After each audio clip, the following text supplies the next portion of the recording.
Good morning বন্ধুরা, সবাই কেমন আছো? আশা করছি সবাই খুব ভালো আছো, যে যেখানে আছো ভালো থেকো, সুস্থ থেকো। আর আজকে হলো কি বার?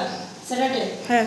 আজকে হলো শনিবার। ছেলেকে জিজ্ঞাসা করলাম, তো আজকে ব্লগটা এখন থেকে শুরু করলাম। আর এদিকে দেখো আমি এই যে আটা নিয়ে বসলাম মাকে বলে। আর আজকে একটু লেট হয়ে গেছে সকালের জলখাবারটা বানাতে, কারণ আজকে যেহেতু মানে কাপড় এই পদার্থগুলো ছিল ওগুলো সব ধুলাম, মাথা শ্যাম্পু করে আছে, স্নান করলাম, তো ওই জন্য লেট হয়েছে। তারপরে আবার রুমটার এই কটা দিন অবস্থা খুব খারাপ ছিল, ওই জন্য রুমটাকে একটু গুছালাম, একেবারে রুমটাকে গুছায় তারপরে এই যে রান্না করে আসলাম। আর এদিকে দেখো এই যে আলু ভাজা, এটা এই আলু ভাজাটা একটু অন্যরকমভাবে করলাম, এই কদ্দুগোছ করে।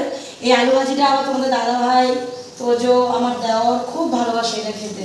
দেওয়ার তো নেই, ও তো এখন এখানে আছে, তো ওই জন্য এই আলু ভাজি আর তার সাথে রুটি করবো। মা, আটা মাখা হয়েছে, আমার খিদা পেয়েছে। মাখতেছি, হয়ে যাচ্ছে, আর অল্প একটু মাখলেই হয়ে যাবে। খাইতেছ? হাতে খাবে বলে ও আজকে। আমি খাওয়াতে বসছিলাম, হাতে খাবে বলছিল বলে মা বললো কি দিয়ে দেবো ওকে, ও হাতে খাবে আস্তে আস্তে করে। তারপর দিয়ে দিছিলাম। আর বড় ছেলেও খেতে বসছিল, ওর খাওয়া হয়ে গেছে, ওই দেখো এখানে বসে আছে, পড়া নাই ওর। ও এখন এখানে বসে ভাইকে দেখবে, আম্মাকে দেখবে, একটু টিভি দেখবে। আর এখানে যে আমারটাও নিয়ে আসছি, আর একটা নুটি নিয়েছি। না পেপার থুয়ে দেখবে। হ্যাঁ পেপার থুয়ে। হ্যাঁ, পেপা পিক দেখবে। আর এখানে মা খাচ্ছে হলো নিরামিষ সবজি ছিল কালকের অল্প, ওই সবজি দিয়ে মুড়ি খাচ্ছে। তো ওই যে বললাম না ও হাতে খাবে, এখন এসে দেখি কি মা খাওয়াই দিচ্ছে। আমি বলছি কি আরে তুই না বলে হাতে খাবি, তাহলে মা খাওয়া, আম্মা খাওয়াই দিতেছে যে, আর কিছু বললো না। না ওই যে এখন আবার নিজে নিজে থাক, এতক্ষণ আম্মাই খাওয়াই দিছে, আমি দেখছি। তো আমি তো রুটি নিলাম, তো মা বললো রুটি খেতে পারবো, আমি খাই। আলু ভাজিটা দেখে একটু লোভ লাগলো, ওই জন্য একটাই রুটি নিচ্ছি, আস্তে ধীরে খাবো আর কি। আর তোমাদের দাদাভাই চলে আসছিলো, আমি নিয়ে নিছি কারণ সবারই হয়ে গেছে সকালের জল খাওয়ার। তোমার দাদাভাই চলে আসছিলো, তো ওই জন্য ওকে দিয়ে আমিও নিয়ে নিলাম। ওই যে ওর খাওয়াও হয়ে গেছে, রান্না এখন অবধি বসাইনি, আগে খাইনি। সকালের খাওয়া দাওয়াগুলোর পাট চুকায় তারপরে দুপুরে রান্না করব। তো ওই দেখো হাতে খাচ্ছে, দেখছো হাতে খাচ্ছে। তো চলো আমিও খাইনি। চলে আসলাম দুপুরে রান্না বসালাম। আর আজকে দুপুরে রান্নায় আছে হলো, কালকে যেহেতু বোয়াল মাছটা বানাইনি, ডিম বানিয়েছিলাম, ওই জন্য বোয়াল মাছ চচ্চড়ি, তার সাথে ডাল, আর এখানে আছে তিতা করলা ভাজি করব, আলু পটলের ডালনা করব, আর এখানে এই যে এই মাছটা আমার জন্য করব, এটা চচ্চড়ি করব। আর এই যে একটা ডিম এখানে রাখা আছে, এটা ছোট ছেলের জন্য, কারণ ও আবার এই যে বোয়াল মাছটা খেতেই চায় না। আর এখানে এই যে এই মাছের মধ্যে তো আবার কাঁটা আছে, খাওয়াতেও পারবো না কাটার জন্য, তো ওই জন্য ওর জন্য একটা ডিম নিয়ে নিয়েছি, এটা আমি আমার মাছের মধ্যে দিয়ে দেবো। তো বোয়াল মাছটা চচ্চড়ি হয়ে গেছে। তো ওই যে এখানে দেখো অল্প টমেটো রাখলাম, অল্প পেঁয়াজ কুচানো রাখলাম আমার এই মাছটার জন্য। আর এই দেখো এখানে বোয়াল মাছ চচ্চড়ি হয়ে গেছে। আর এখানে আছে হলো ওই যে সকালের জন্য অল্প আলু ভাজি করছিলাম, আলু ভাজি, আর মার বাবার জন্য ডালিয়া, এই যে অল্প করা হয়েছিল না, তো একটু বেশি হয়ে গেছে, তো ওটাই মা রেখে দিল বাটিতে, তো দুপুরবেলা ছোটো ডালে খাওয়াই দেবো। তার সাথে ভাতও হয়ে গেছে, পুরো গরম একদম।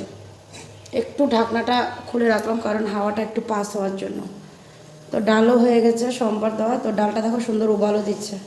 এখন ডালটা নামিয়ে না মাছটা করে নেব, মাছের ইসেটা করে তারপরে ভাজা টাজাগুলো করবো। ভাজা তো তিতা করলাই, তো চলো মাছটা এই ডালটা নামিয়ে নিই। তো এই দেখো ডালটা নামালাম, আর ডাল নামিয়েই মাছটা ভাজি করে নিলাম। আর তার সাথে ওই যে ছোটো ছোটোর জন্য ডিম করব বললাম, ওই ডিমটাকে আধা করে কেটে নিলাম, এটাও একটু ভাজা করে রাখলাম। তো এখানে এখন এই যে চচ্চড়িটা করব, তো ডিম মাছটা চচ্চড়ি করে তারপরে তিতা করলা ভাজিটা করব, এরপরে দিয়ে এসে করব পটলের ডালনাটা করব। তো মশলাটা দিয়ে একটু জল দিয়ে রাখলাম, তো একটু পেঁয়াজ কুচানো দিচ্ছি আর টমেটো, তো ওই জন্য ভাবলাম একটু জলটা দিয়ে আঁচটা একটু কমাইছি, যে এগুলো একটু সেদ্ধ হোক তারপরে আঁচটা বাড়িয়ে দেবো, যেহেতু অল্পটুকু মশলা ওই জন্যই। আর ওদিকে মা দেখো ঘর মুছছে, আমার ঝাড় দেওয়া হয়ে গেছে, মুছাও হয়ে যাচ্ছে। ছোটোজন খেলা করছে, আর ওদিকে ওই যে বড়জন লিখবে। ও কোশ্চেনগুলো মানে আমার মোবাইলেই আসে আর কি, আমার মোবাইল নাম্বার যেহেতু স্কুলে দেওয়া আছে, তো পড়াগুলো আমার খালি না, আমার মোবাইলে তোমাদের দাদাভাই দুজনের মোবাইলেই আসে। কিন্তু তোমাদের দাদাভাইয়ের মোবাইল তো আর ওকে দেওয়া যায় না, ও থাকেই না ঘরে, এখনও দেখো ঘরে নেই, বাবার সাথেও সাইডে গেছে। তো ওই আমার মোবাইল থেকে এই কোশ্চেনগুলো সব লেখা পড়া যাই করতে হয় সব আমার মোবাইল থেকে। তো এখনও একটু বসে আছে, বলতেছে মা তুমি একটু ভিডিওটা করে আমাকে একটু মোবাইলটা দাও, কোশ্চেনটা লিখবো। তো ওই জন্য ভাবলাম যে ঠিক আছে আমি একটু করে নিই, তারপরে তোকে দিচ্ছি। তো মা যেহেতু মুছছে জায়গাটা, ওই জন্য পারালাম না, তো গেছিলাম ওর মোবাইলটা দিতে। তো ওই জন্য এই মাত্র মুছে নিয়ে গেছে, তো পায়ের ছাপ বসে পড়বে ওই যে। তো আমি এখন মোবাইলটা একটু ছেলেকে দেব, ও এখন এখান থেকে কোশ্চেন দেখে লিখবে। ওই দেখো কেমন করে আছে মুখটাকে। তো চলো পরে আসবো না, ওকে এখন একটু মোবাইলটা দিই, ও কোশ্চেনগুলো লিখে নিই। আজকের রান্নাটা সারতে একটু মানে লেট হয়ে গেছিলো, মানে একটু মানে কি ভালোই লেট হয়েছিল, প্রায় 2টার উপরে বেজে গেছিলো রান্না শেষ করতে করতে। ততক্ষণে বাবা ওরাও চলে আসছিলো, তো সবাই ফ্রেশ হয়ে চলে আসছিলো। তো ওই জন্য আমিও একটু রান্নাটা সেরে চলে গেছিলাম রান্নাঘরটা পরিষ্কার করতে। রান্নাঘরটা পরিষ্কার করে ফ্লোরটা মুছে তারপর আমি একটু ফ্রেশ হতে গেছিলাম। তো ফ্রেশ হয়ে এসে দেখি মা ভাত বেড়ে ফেলেছিলো, বাবাকেও দিয়ে দিয়েছিলো, তোমাদের দাদাভাইকেও দিয়ে দিয়েছিলো, আর এদিকে 2 নাতির জন্যও বেড়ে রেখেছিলো। তো আমি এসে কী করলাম, দুজনকে নিয়ে একসাথে বসে পড়লাম খাওয়াতে। তো আজকের রান্না তো জানোই কী কী করব, তাও দেখে নাও কী কী করেছি। বোয়াল মাছ চচ্চড়ি করেছি, তার সাথে আমার ছোটো মানে আমি যে মাছটা খাবো ওই মাছটা চচ্চড়ি করেছি, তিতা করলা ভাজি করেছি, কালকের অল্প কাঁঠালের তরকারি ছিল, ওটাও ফ্রিজ থেকে বের করে রেখে দিয়েছিলাম, তারপরে পটল আলুর ডালনা করেছি। অনেক কিছু আজকে রান্নাবান্না হয়েছে আর কি। আর তার সাথে আবার সকালে যে আলু ভাজিটা করেছিলাম ওটাও অল্প ছিল। তো হলো না অনেক কিছু রান্না। ছেলেদেরকেও একটু একটু করে আলু ভাজি দিলাম, ওরা খুব পছন্দ করে আলু ভাজিটা খেতে, তো আমার জন্য একটু রেখেছি। তো এদিকে তো সবাই বসে পড়েছে খেতে। তো আমিও এখন ছোটোজনকে ডাকলাম যে বাবা আয় খেতে। ও এখানে বাবার মোবাইলটা নিয়ে আসছিলো আর কি, তো পরে রেখে দিয়ে চলে আসছে এখানে মানে খেতে বসে পড়লো। আর এই যে দুজনকে খাওয়াচ্ছি, বড়জনকে বললাম তোকে খাইয়ে দিই ভাতটা, মাছটা হাতে খেয়ে নিবি, তারপর আমি ভাইকে খাওয়াই দেবো। তো চলো খাওয়া দাওয়াটা সেরে নিই, তারপরে চলে আসবো আবার। খাওয়া দাওয়া সেরে আসলাম, মাত্র খেয়ে উঠে আসলাম। আর এদিকে দেখো চুলটাও আজকে ভালো করে আঁচড়াইনি, কারণ ওই যে সকালবেলা ভেজা ছিল চুলটা, তো ওই জন্য কোনো মতে একটু সিঁথিটা করে খালি সিঁদুরটা লাগিয়েছিলাম, চুলটা আর আঁচড়ানোই হয় নাই, একদম অবস্থা খারাপ হয়ে আছে চুলের। আঁচড়াবো ভাবছি, এখন আঁচড়াবো বাইরে গিয়ে। আর এদিকে দেখো আমি এই রুমটাকে পুরো গুছাইছি, সকালে বললাম না যে রুমটা একটু গুছাইছিলাম, ওই জন্য এই দেখো। আর ওই কাপড়গুলো কিন্তু আজকে যে পর্দার জানলার পর্দাগুলো, ওই যে ওই পাশের ওই পাশের জানলার পর্দা, তারপরে বাথরুমের ওখানে জানলা ওই পর্দাটা, ওগুলো সব ধুয়ে দিয়েছিলাম না, তো ওগুলো শুকায় গেছিলো, তো ওগুলো মা এনে এখন এদিকে রাখছে। বাকি সব গুছাইছি, দেখো বইয়ের টেবিলগুলো, সোফা টোফা সব আজকে পুরো গুছাইছি। মানে কয়টা দিন ধরে এগুলো আর মানে ধরাধরিও করি নাই, ওই জন্য একদম অবস্থা খারাপ হয়েছিল রুমটা। আজকে সকালবেলা স্নান সেরে এসে আগে রুমটাকে গুছাইছি, তারপরে গিয়ে সকালে জল খাবার বানিয়েছিলাম। নাহলে না রুমের এরকম অবস্থা হয়ে থাকলে না ভালো লাগে না, দেখতেও ভালো লাগে না। রুমটা একটু গোছানো টোছানো থাকলে দেখবার দেখেও ভালো লাগে। তো বাচ্চার ঘরে তো একটু তো উলট পালট হবেই, তাই না? কিন্তু পুরোপুরি যে উলট পালট হয়ে থাকবে রুমটা, সেটাও ভালো লাগে না, ওই জন্য একটু রুমটাকে আজকে গুছিয়েছিলাম। আর এদিকে মা বসে মোবাইল দেখছে ড্রয়িং রুমে, আর আমার 2 ছেলে যে এখানে ওই যে অন্ধকারের মধ্যে দেখো, ওইখানে 2 জন ওইখানে ছিল, 2 জন ওইখানে ছিল, টিভি দেখতেছিলি না?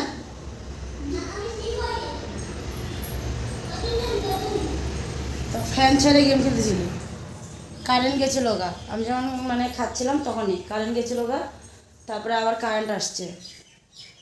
তো এখন যাবো চুলটা আঁচড়াবো বাইরে, আর বাইরে হাওয়া দিয়েছে খুব,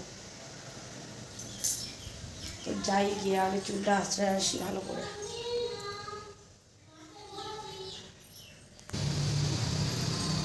চলে আসলাম বাইরে, খুব সুন্দর হাওয়া দিচ্ছে।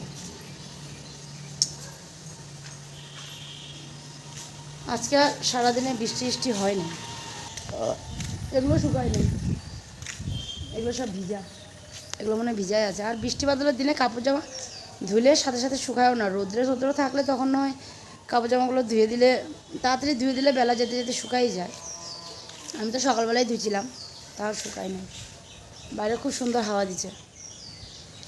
এই চিরুনি হাতে নিয়ে চলে আসলাম বাইরে, এখন চুলটা আঁচড়াবো, তারপরে যাই দুটা রিলস বানাই, একটু শুভ বলে ভাবছি, দেখি। ঘুম তো আসে না, তাও ভাল লাগছে না, একটু শুতে ইচ্ছা করছে, দেখা যাক কি করি। চলে আসলাম একেবারে সন্ধ্যার সময়, আর একটু রুমটাকে গুছালাম। ওই যে কাপড়গুলো মাঝে নিয়ে আসছিলো শুকানোর পরে দিয়ে, ওগুলো একটু ভাঁজ টাস করে রাখলাম। আর এই কোলবালিশের ওষার, এটা হলো বড় ছেলের কোলবালিশের ওষারটা ধুয়ে দিয়েছিলাম আজকে, তো এটা ভাঁজ করে রাখলাম। এখন পরে এটা কোলবালিশের মধ্যে এসে করে দেবো, কাভারটা লাগিয়ে দেবো। আর এদিকে এই দেখো কী আনছে বলো তো, তোমাদের দাদাভাই আসার সময় ওই যে শার্ট প্যান্টগুলো নিয়ে আসলো, ছেলের যে বানাতে দিয়েছিলাম ছোটো ছেলের শার্ট প্যান্টগুলো, ওগুলো হয়ে গেছে, ওগুলো নিয়ে আসছে। এদিকে দেখো জানলার পর্দাগুলো লাগালাম, এখন লাগালাম। এই যে দুটা পর্দা লাগালাম, ওইদিকে বাথরুমের পর্দাটাও লাগাই দিয়ে আসলাম এই মাত্র। আর এদিকে দেখো এই যে শার্ট প্যান্টগুলো, দাঁড়াও, এই তো এই একটা প্যান্ট গ্রে কালারের, আর এই যে white shirt, white pant, grey pant, white shirt. তো যাই হোক, সোমবার থেকে স্কুল ড্রেস আর কি, স্কুল ইউনিফর্ম পরে যেতে পারবে। নাহলে কালকেও ম্যাম জিজ্ঞাসা করছিলো ওর ইউনিফর্ম বানানো হয় নাই। আমি বলছি হ্যাঁ ম্যাম हो तो गया है, लेकिन वो मंडे से पहन के आएगा। তো কালকে দেওয়ার কথা ছিল, কালকে হয়নি বলে, তো ওই জন্য আজকে নিয়ে আসলো। আর এদিকে এই যে বড়জন দুধ, আর এই যে ধোসা, কালকে যে মা বেটাটাকে এসে করছিলো যে ডাল চাউল পেস্ট, তো ওটা ছিল, ওটা দিয়ে আজকেও একটু ধোসা বানিয়ে দিল। ওই যে খাচ্ছে, ছোটোজন ওখানে বসে টিভি দেখছে। তো এগুলোকে আমি এখন জায়গায় রেখে দিই না, সোমবার থেকে পরে যাবে। আর হোয়াইটটা তো বুধবার, শুধু হোয়াইট প্যান্ট আর ওই যে পিঙ্ক কালারের গেঞ্জিটা, ওটা হলো বুধবারে। বাকি গ্রে প্যান্ট আর হোয়াইট শার্ট এটা হলো বাকি দিনগুলোতে আর কি।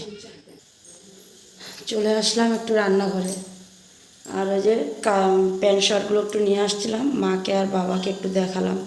মা বলতেছে এবার বড় হবে নাকি দেখো, আমি না বড় হবে না, আর একটু যদি বড় হয় প্যান্ট, ওই যে পায়ের নিচে এক ভাঁজ দিয়ে পরানো যাবে। একটু বড় না হলে আবার পরে আবার ছোটো ছোটো হয়ে গেলে না, ওই জন্য। তো মা গেছে এখন বড় ছেলেকে দিতে, মানে তোমাদের দাদাভাইকে দিতে গেছে, একটা বসিয়ে রেখে। আর আজকে বাবা দুধ চা খাইছে, দুধ চা, এই যে মা বানালো দুধ চা, আর দুধ নাই, শেষ।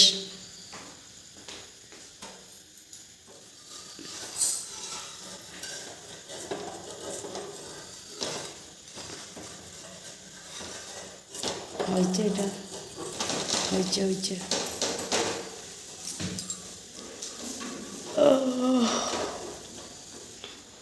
মাকে বললাম দুটো তুমিও খাও আজকে চা দিয়ে। মা খায় না বিকালবেলা এগুলো, এই ভাজা টাজা, তো এগুলো তো আর বেশি তেল খরচা হয়, তেল লাগে না, দেখো তেল খরচা হয় না বলতে গেছিলাম, বেশি তেল লাগে না এগুলোতে, অল্প দিয়েই হয়ে যায়। ওই জন্য বললাম মাকে। একটু শুয়েছিলাম, দেখো আমার চোখ টোকগুলো দেখলেই বুঝতে পারবা, একটু শুয়েছিলাম, মানে ভাল লাগছিল না ওই জন্যই। তো ছোটো ছেলে আজকে পড়তে বসেনি, আমি বলেছিলাম পড়ার জন্য, বলতেছে কি না আজকে বলে পড়বে না। তো আমি ঠিক আছে, আমিও আর জোর করি নাই, কারণ কালকে যেহেতু সানডে, কালকে তো বন্ধ হয়ে আছে স্কুল, ওই জন্য আমি আর জোর করলাম না। ও পড়তে বসবে না বলেছে বলে, যাক ও খেলবে দাদুর সাথে, ও এখনও ড্রয়িং রুমে দাদুর সাথে খেলতেছে, আর আমি এখানে শুয়েছিলাম। বড়জন বেবি রুমে মোবাইল দেখছে মনে হয়। তো এখন উঠলাম, যে না শুয়ে থাকলে না, শুয়ে থাকতে ইচ্ছা করবে, উঠে বসি একটু হাঁটাহাঁটি করি, ভালো লাগবে। মানে আজকে ব্যথাটা, মানে ব্যথা নেই, মানে এমনি আর কি ইসে লাগছিলো শরীরটা, ব্যথা নেই মানে কি, ফোলাটা দেখো এখন অনেকটাই মানে কমছে ফোলাটা, কিন্তু মানে ভিতরের একটু ইসে আছে। আটা এখন একটু করতে পারি, এই যে একটু মানে সামান্য বিকালবেলা ট্রাই করছিলাম, কিন্তু কি বেশি বড় করতে গেলে একটু লাগে, এই জায়গাটা লকটা একটু লাগে, কমবে আস্তে আস্তে কমবে। মানে এখন আর এটার দিকে যদি ধ্যান দিই না তাহলে মনে হয় কি বেশি ব্যথা করে, ধ্যান না দিলেই ভালো থাকি। তো যাই হোক, তো ওই জন্য ভাবলাম যে না একটু এখন বসি। তো আবার কি বলছিলাম, ও আজকে তো মানে ছেলেরা কেউই পড়াশোনা, বড়জনও আজকে হোমওয়ার্ক টোমওয়ার্ক কিচ্ছু করলো না, সকালবেলায় যা একটু করলো বিকালবেলা আর ও পড়তেই বসেনি। আর আমিও এমন কিছু আর বলিও নি, কারণ আমারও আজকে ভালো লাগছিল না ওই জন্যই। তো চলো আজকে ভিডিওটা এখানে শেষ করলাম, আগামীকাল আবার নতুন ভিডিও নিয়ে তোমাদের কাছে আসবো। ভিডিওটা কেমন লাগলো তোমরা নিশ্চয়ই কমেন্ট করো, শেয়ার করো, আর যারা নতুন দেখো তারা আমার এই চ্যানেলটাকে সাবস্ক্রাইব করে দিও আর একটা লাইক শেয়ার করে দিও। তো চলো আজকের জন্য tata, bye bye, good night, দেখা হচ্ছে কালকে নতুন সকাল নতুন একটা ব্লগ নিয়ে। আজকের জন্য বাই বাই।